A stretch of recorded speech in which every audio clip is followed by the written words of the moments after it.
ఎందుకు కదా దేవుడు అని కూడా ఒకటి అనిపిస్తుంది. ఇప్పుడు మన హిందుత్వం కూడా ఏం చెప్తుందంటే ఇతర మతాల వాళ్ళు మతాలు మారాల్సిన అవసరం లేదు, ఉమ్, ధార్మికమైన జీవనం సాగిస్తే చాలు, వాళ్ళు ఉత్తమ లోకాలకే పోతారు. ఆ, మా మతంలోకి వస్తేనే మీకు స్వర్గం అని ఉండదు.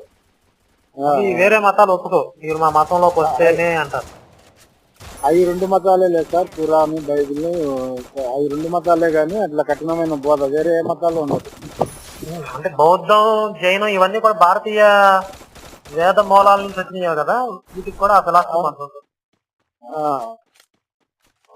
సరే, సంతోషం అండి. నేను ఎప్పుడన్నా వీలైతే కలుద్దాం, మనం కడప వచ్చినప్పుడు చెప్తాను, కలుద్దాం. లేకపోతే మీరు ఎప్పుడన్నా హైదరాబాద్ వచ్చినప్పుడు నాకు కాల్ చేయండి. సర్లేండి సార్. సంతోషం అండి, మరి ఉంటాను. మంచిది సార్.